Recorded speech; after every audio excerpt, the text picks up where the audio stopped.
Hello everyone. UP PGT PYQ की series में हमारा दूसरा वीडियो है जिसमें हम लोग यूपी पीजीटी जो 2021 वाला एग्ज़ाम हुआ था उसके 10 क्वेश्चन यहाँ पर डिस्कस करने वाले हैं। हम पर वीडियो में 10 क्वेश्चन ही मोस्ट प्रोबेबली लेंगे, क्योंकि ज़्यादा क्वेश्चन लेंगे तो वीडियो लंबा होने की वजह से बोरिंग लगने लगेगा।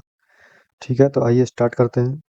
फर्स्ट वीडियो में हमने 10 क्वेश्चन डिस्कस कर लिए थे और क्वेश्चन नंबर 11 से हम लोग यहाँ स्टार्ट कर रहे हैं। ठीक, और यूपी पीजीटी 2021 वाला ये एग्ज़ाम का क्वेश्चन पेपर हमने उठाया है।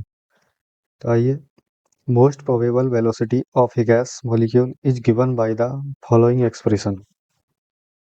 तो most probable velocity of A gas molecule आपसे पूछा गया है कि इसका फार्मूला बेस्ड क्वेश्चन है। आपको अगर फार्मूला पता है तो आप लोग आंसर कर दोगे, नहीं पता है तो नहीं कर पाओगे।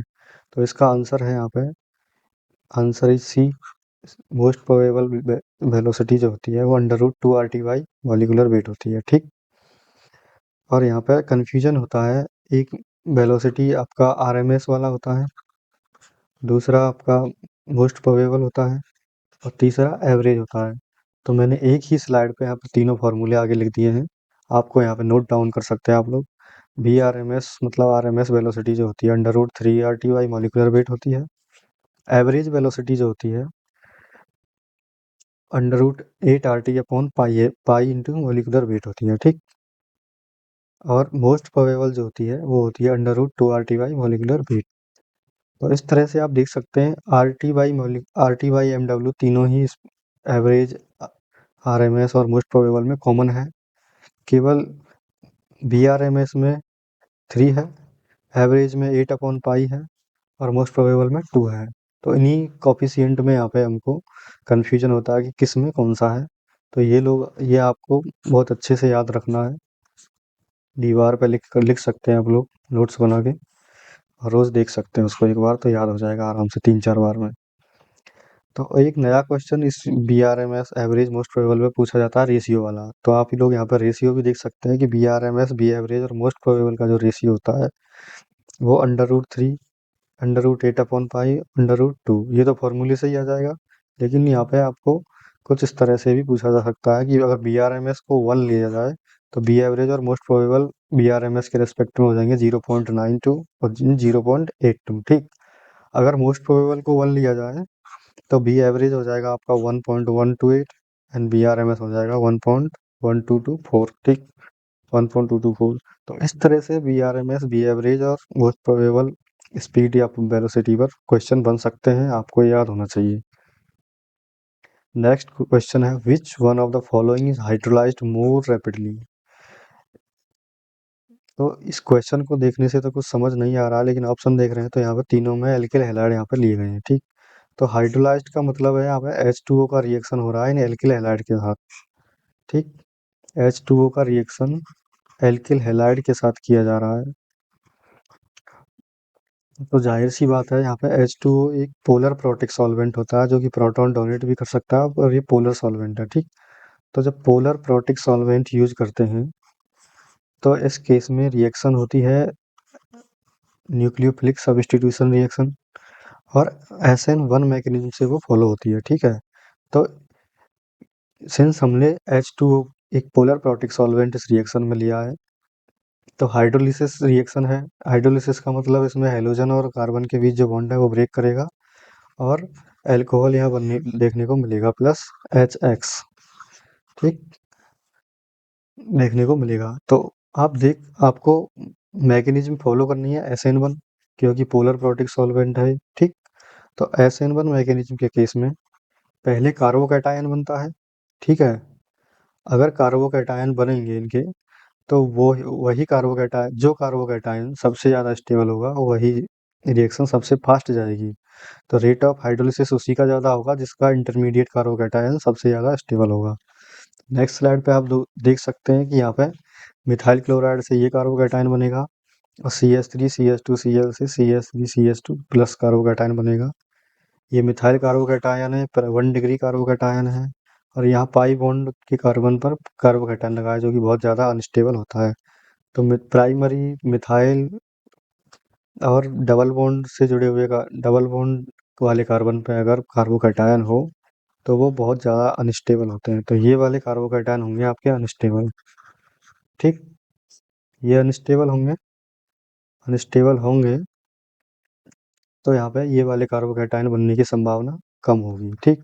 तो रिएक्शन इनकी स्लो है, ठीक। इसी तरह से अब लास्ट बचता है आपका CH3O CH2Cl। इसको मैंने एक बॉन्ड लाइन स्ट्रक्चर की फॉर्मेट में लिख दिया है कुछ इस तरह से। तो कार्बोकैटायन यहाँ पे कुछ इस तरह से बनेगा।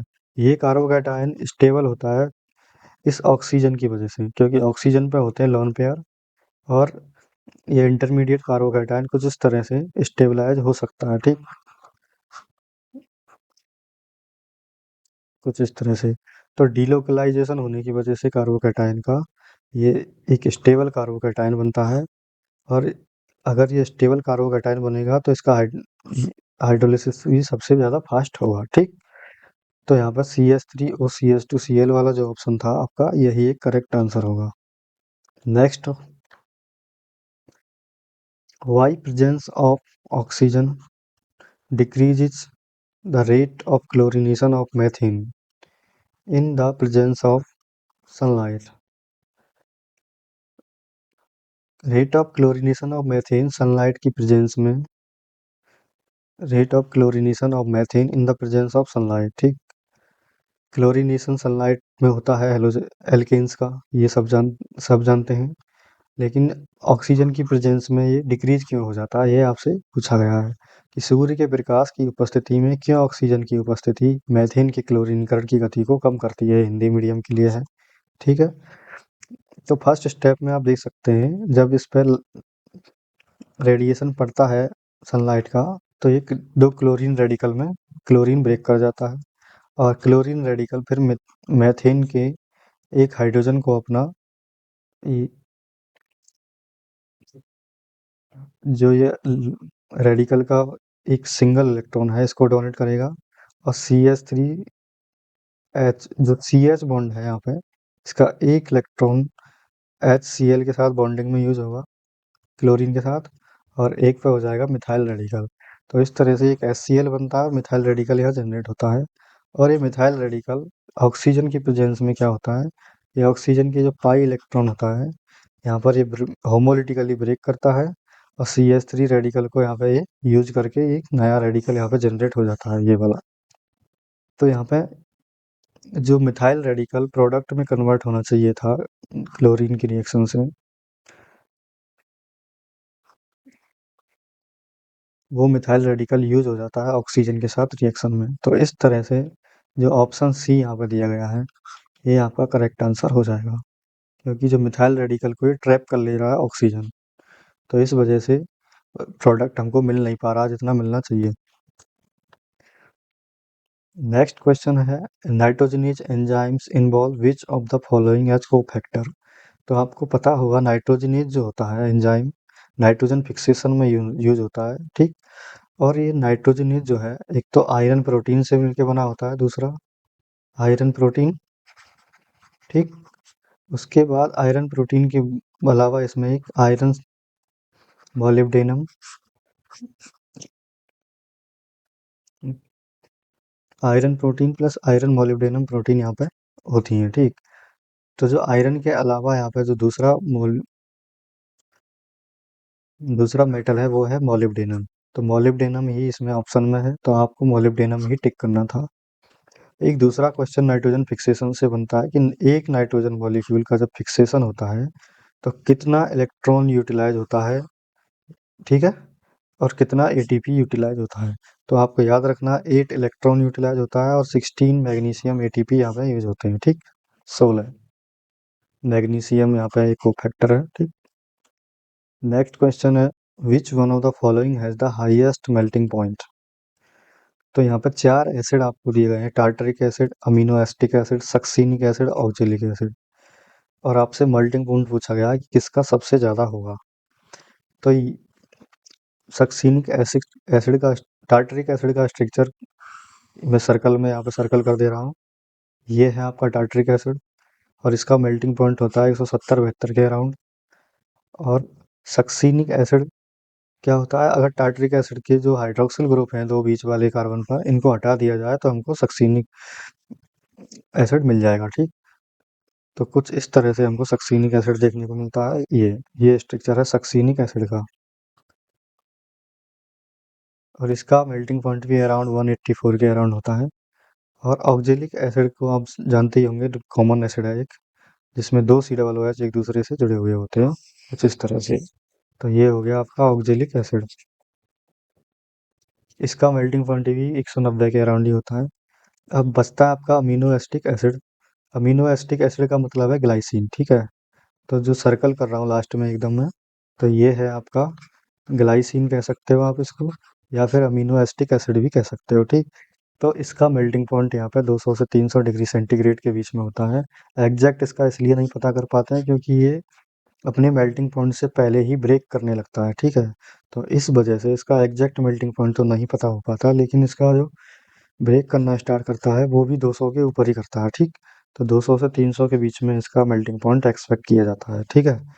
तो आपको इस तरह से मेल्टिंग पॉइंट तो किसी भी कीमत पर याद होने वाले नहीं है। और इस बार 2021 में पूछ लिया इस तरह का सवाल, लेकिन 2024-25 वाले एग्जाम में नहीं भी पूछ सकता है। तो क्या कॉन्सेप्ट इसमें लगा है कि मेल्टिंग पॉइंट यहाँ पे आप गैस कर सकें, जिससे क्या कॉन्सेप्ट इसमें यूटिलाइज हुआ है। तो तीन ऑप्शंस में आप देख सकते हैं, इनमें एसिडिक ग्रुप है और हाइड्रोक्सिल ग्रुप है यहाँ पे, ठीक। तो कार्बोक्सिलिक एसिड, लेकिन जो ग्लाइसिन वाला है, इसमें ये जो अमीनो एसिड होते हैं एक्चुअली ज्यूटर आयन की फॉर्म में होते हैं, आयनिक फॉर्म में ये प्रेजेंट होते हैं, ठीक है, कुछ इस तरह से। तो ये इनका एक आयनिक साल्ट की तरफ मिलते हैं, क्रिस्टलाइन मटेरियल होते हैं ये, ठीक। तो इनका melting point in zwitter ionic form की वजह से थोड़ा सा एक नॉर्मल एसिड की कंपेरिजन में ज़्यादा होता है, ठीक है। तो इसी कॉन्सेप्ट के बेसिस पर आप लोग ये क्वेश्चन सॉल्व कर सकते थे, अदरवाइज सबका मेल्टिंग पॉइंट याद करना तो पॉसिबल नहीं है, ठीक। Next question, acid base concept involving the molten condition is. तो यहाँ पे आरेनियस एसिड, ब्राउनस्टेट लॉरी एसिड और लुईस एसिड, ये तीन कॉन्सेप्ट आपके जाने पहचाने हैं। एक कॉन्सेप्ट है लक्स फ्लेयर कॉन्सेप्ट, ये आपका शायद अननोन हो, आपने कभी पढ़ा ना हो इसको। तो Lewis acid, Arrhenius acid, Bronsted Lowry acid, ये तीनों ही मोल्टन कंडीशन की बात नहीं करते हैं, ये सॉल्यूशन फेज की बात करते हैं, ठीक है। लेकिन लक्स फ्लेयर कॉन्सेप्ट आपके लिए नया है, और यही कॉन्सेप्ट है जो आपको मोल्टन कंडीशन की बात करता है। इसके अकॉर्डिंग, लक्स फ्लेयर कॉन्सेप्ट के अकॉर्डिंग, जो बेस होते हैं, बेस बेस होते हैं ऑक्साइड डोनर, और एसिड होते हैं आपके ऑक्साइड एक्सेप्टर। अब इसका एग्जाम्पल अगर लिया तो मोल्टन स्टेट में जब CaO कैल्शियम ऑक्साइड और SiO2 की रिएक्शन मोल्टन स्टेट में करवाई जाती है, ठीक। तो इनकी रिएक्शन होने के बाद बनता है CaSiO3। तो इस वाली रिएक्शन में कैल्शियम ने आप सी तो इसको आप जो सॉल्ट बना है यहाँ पे एसिड और बेस से, इसको आप लोग Ca2+SiO3 2- की तरह आप देख सकते हैं, ठीक है। तो इसमें आपको देख सकते हैं कि कैल्शियम ने ऑक्साइड डोनेट किया है SiO2 को, और SiO3 ने ऑक्साइड एक्सेप्ट किया है। तो CaO यहाँ पे बेस की तरह काम कर रहा है, और SiO2 यहाँ पे एसिड की तरह काम कर रहा है। और इसका प्रूफ मैं दे रहा हूँ आपको, ये ये जो ये जो इमेज ली है मैंने, ये एक किताब, एक बुक है आपकी इनऑर्गेनिक केमिस्ट्री की, होही, ठीक है। तो होही वाली बुक से मैंने उठाया है, ठीक। तो आप इसको पढ़ के देख सकते हैं, लक्स फ्लड डेफिनेशन को एसिड बेस कॉन्सेप्ट के लिए है। तो आपको पता चल जाएगा कि मोल्टन स्टेज की ये बात करता है, ठीक है। इसमें देख सकते हैं usefulness of the Lux Flood definition is most limited to system such as molten oxides, ठीक। तो यहाँ से ये क्वेश्चन का आंसर आपको मिल जाएगा। नेक्स्ट क्वेश्चन है OSO4 9CO OSCO का होल 5 4CO2। तो इस रिएक्शन में आप देख सकते हैं कि OSO4 की रिएक्शन कार्बन मोनोऑक्साइड से हो रही है, मतलब कार्बोनिल ग्रुप से हो रही है, ठीक। OSCO का होल 5 यहाँ बनता है, प्लस 4CO2 यहाँ पे देखने को मिलते हैं, ठीक। तो इसमें देख सकते हैं कि आप ऑक्सीजन का ऑक्सीडेशन स्टेट यहाँ पे +8 से ले 0 में कन्वर्ट हो रहा है। तो +8 से 0 में जा रहा है, मतलब इसका रिडक्शन हो रहा है, ठीक। और यहाँ पे ऑक्सीजन रिप्लेस हो रहा है CO ग्रुप से। तो इसका मतलब है इसका कार्बोनाइलेशन हो रहा है, मतलब कार्बोनिल ग्रुप अटैच हो रहा है यहाँ पे, ठीक। तो कार्बोनाइलेशन रिएक्शन को इसको बोल सकते हैं, ठीक। तो यहाँ से ही ऑप्शन ऑप्शन सी मिल जाएगा, क्योंकि रिडक्टिव कार्बोनाइलेशन रिएक्शन। तो रिडक्शन प्लस कार्बोनाइलेशन दोनों एक ही ऑप्शन में यहाँ पे प्रेजेंट हैं। तो यही वाला ऑप्शन आपका ऑप्शन सी करेक्ट आंसर होगा, ठीक। क्वेश्चन नंबर 18 की बात करें तो alpha helix structure of protein is stabilised by. तो अल्फा हेलिक्स स्ट्रक्चर एक सेकेंडरी स्ट्रक्चर होती है प्रोटीन की, जिसमें एक अल्फा अल्फा हेलिक्स प्रोटीन की एक स्ट्रक्चर है सेकेंडरी स्ट्रक्चर, और एक और सेकेंडरी स्ट्रक्चर होती है बीटा प्लीटेड, ठीक है। तो जो अल्फा हेलिक्स वाली स्ट्रक्चर है ये हाइड्रोजन बॉन्डिंग से स्टेबलाइज्ड होती है, ठीक। और हाइड्रोजन बॉन्डिंग होती है आपका जो अमाइड बॉन्ड का जो CO ग्रुप है उसका ऑक्सीजन, और अमाइड में जो NH था उसके बीच ऑक्सीजन। तो ये जब ये हेलिक्स की तरह घूमती है तो CO और NH एक दूसरे के पास आ जाते हैं। तो इस तरह से कुछ हाइड्रोजन बॉन्डिंग यहाँ पे देखने को मिलती है, ठीक। इस तरह से यहाँ पे ये हाइड्रोजन बॉन्ड बन जाएगा।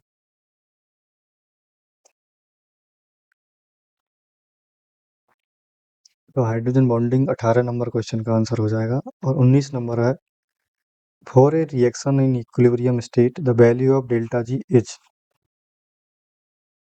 तो इक्विलिब्रियम पे डेल्टा जी का वैल्यू हो जाता है 0। इसका प्रूफ क्या है कि 0 हो जाता है, क्योंकि जब आपने इलेक्ट्रोकेमिस्ट्री पढ़ी होगी तो रिएक्शन टू प्रोडक्ट जब कोई रिएक्शन जा रही है, अगर वो रिवर्सिबल रिएक्शन है, ठीक, तो इक्विलिब्रियम पे आपको याद होगा इलेक्ट्रोकेमिस्ट्री अगर ध्यान से पढ़ी है तो ई सेल हो जाता है 0, ठीक। तो यहाँ पे डेल्टा जी होता है -NF E cell. Cell potential की टर्म में अगर डेल्टा जी को लिखें तो NF ई सेल। इक्विलिब्रियम पे ई सेल हो जाता है 0, ठीक। मतलब सेल पोटेंशियल 0 हो जाता है इक्विलिब्रियम पे। तो ई सेल की वैल्यू अगर आप फॉर्मूले में रखेंगे, सेल पोटेंशियल की वैल्यू अगर 0 रखेंगे तो डेल्टा जी आपको 0 मिल जाएगा, ठीक। तो इस तरह से भी यहाँ पे आंसर कर सकते हैं आप। नाउ तो इक्विलिब्रियम पे जब भी होगा तो डेल्टा जी इक्विलिब्रियम पे 0 हो जाता है, ठीक। और नाउ लास्ट क्वेश्चन में यहाँ डिस्कस कर रहा हूँ इस वीडियो में, work done in dissolving 1 mole of zinc in an aqueous HCl in open beaker at 27 degree centigrade H। तो आपको वर्क डन पूछा है, एक केमिकल रिएक्शन हो रही है जिंक और एक्वस HCl के बीच। जिंक सॉलिड स्टेट में होता है, HCl एक्वस है, तो यहाँ से बनेगा आपका ZnCl2, ठीक, प्लस हाइड्रोजन गैस यहाँ पे रिलीज होगी, ठीक है। तो बैलेंस कर सकते हैं इस इक्वेशन को ट्वाइस ऑफ HCl लगा के, ठीक है। तो आप इस तरह के जब कोई इक्वेशन दी जाए आपको वर्क डन पूछे, तो यहाँ पे वर्क डन का फॉर्मूला होता है delta G delta NG RT, ठीक है। यहाँ पे डेल्टा NG है आपका प्रोडक्ट में जो गैस मॉलिक्यूल है डिवाइड, और रिएक्टेंट में जो गैसियस स्पीसीज हैं उनका जो डिफरेंस होगा आपका वो होगा यहाँ पे डेल्टा NG, ठीक है। तो आप देख सकते हैं केवल एक H2 गैस मॉलिक्यूल इधर प्रोडक्ट में है, दूसरा प्रोडक्ट तो एक्वस फेज में है। तो गैसियस स्पीसीज का टोटल नंबर ऑफ मॉलिक्यूल आ गया यहाँ पे प्रोडक्ट की साइड से 1 माइनस। और रिएक्टेंट की साइड में देख सकते हैं कि कोई भी गैसियस रिएक्टेंट नहीं है, तो इनका सम रिएक्टेंट की साइड से हो जाएगा गैसियस स्पीसीज का सम 0। तो टोटल डेल्टा NG आपका हो जाएगा 1 के बराबर, ठीक। तो W हो जाएगा 1 इंटू R का वैल्यू रखेंगे, सिंस हमको जूल में आंसर निकालना है, किलो जूल में, ठीक। तो किलो जूल और जूल में अगर आंसर निकालना है तो जूल में होता है 8.314 R का वैल्यू, ठीक। जूल पर केल्विन पर मोल, ठीक। और यहाँ पे 1 मोल जिंक लिया गया है, तो 1 मोल के लिए अगर हम 1 मोल के लिए हम निकाल ही रहे हैं, ठीक। RT की वैल्यू क्या होती है 27 डिग्री सेंटीग्रेड का मतलब है यहाँ पे 300 केल्विन। तो जब इसको आप मल्टीप्लाई करेंगे